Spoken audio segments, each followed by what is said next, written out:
Back on ABC24 this week, I'm Richard Ransom, along with 24's political analyst and Reverend Kenneth Whalum with New Olivet Worship Center. So now we want to talk about the mayor's race, which we know is starting to heat up. We know that a lot of fundraising is a crucial stage where you really want to have a nice amount of money in the bank account before you start the campaign. And I'm just curious, back to our conversation, Bonner, all the polling I've seen is that in terms of name recognition, he's light years ahead of everybody else. Light years ahead.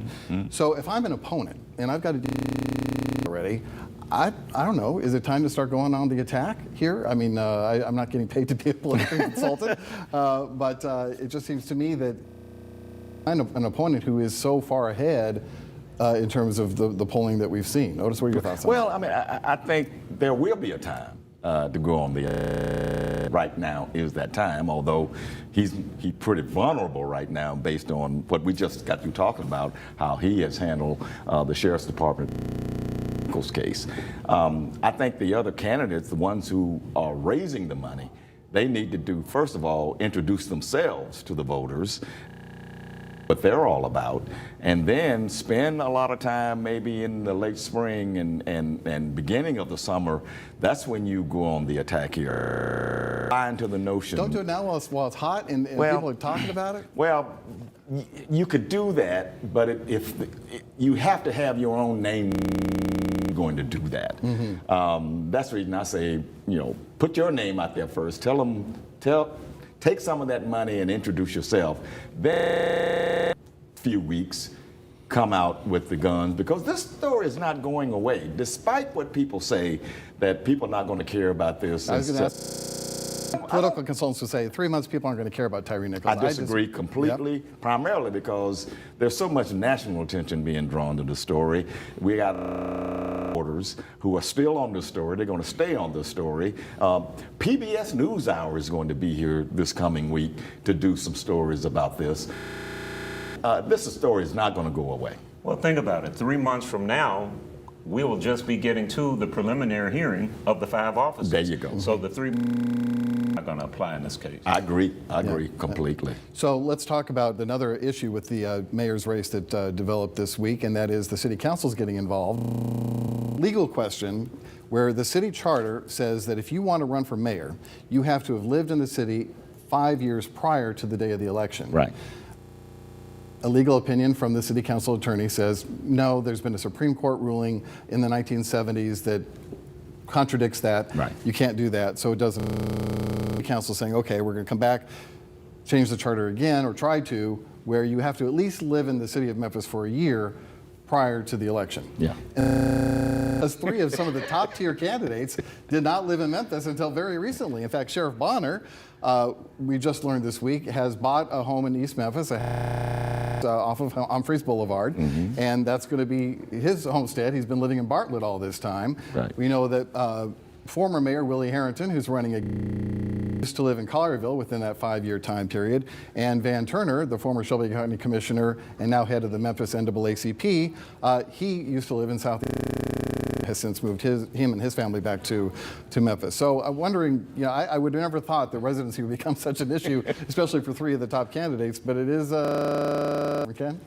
Well, I said on my Twitter account this week that to move to Memphis to make the case that you should be elected of Memphis makes a pretty weak case as far as I'm concerned. I don't think that it's going to make a difference. I really don't. I told you this earlier, Richard, all of these shenanigans from the council and from Alan Wade, it all amounts to a hot steaming pile of bull.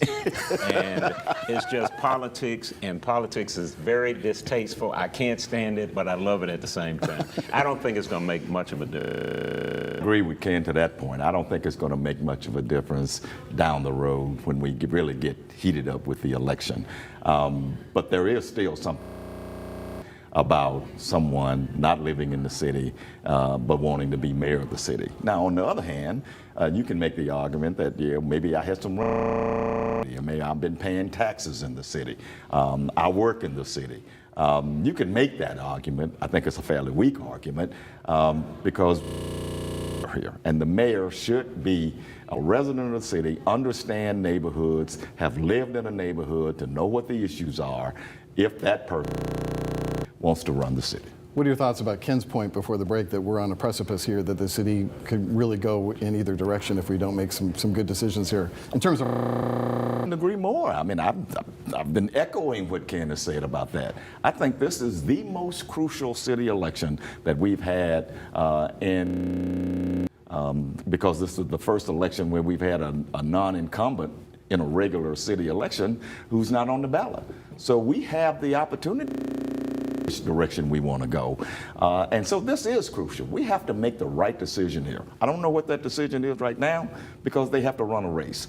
But it is crucial that we make the right decision here. Well, one of the things that makes it so very important to me is that it's not an easy with easy issues to solve.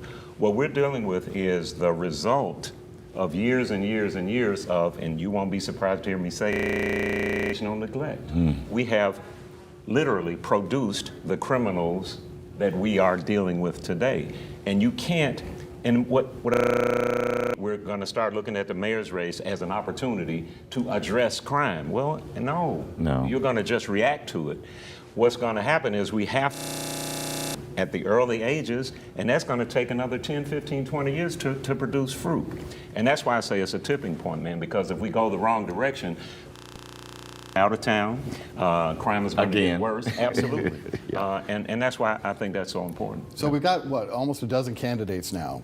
Do you think are articulating that vision, what we need to do, where we need to go in the future as a city if we're going with our peer cities? I haven't heard it yet, and maybe it's too early. I mean, it's still the filing deadline hadn't even happened yet, so maybe we're asking too much of that. But it is almost March, and it is in October. I know. I mean, they should be out there, but they're not out there. I haven't seen them, and maybe it's because we has been gripped by what has happened here. New York Times said it best. We're a traumatized city right now based on what happened with the Tyree Nichols case and going back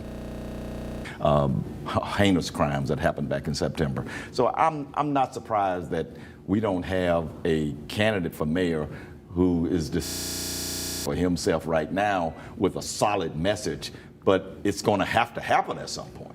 I'm going to be honest with you, Richard. I don't know that that's going to, because in Memphis, when you are painfully forthright and you're in politics, you tend to end up losing because people awakened to the work that they have to do or to the realities that they face.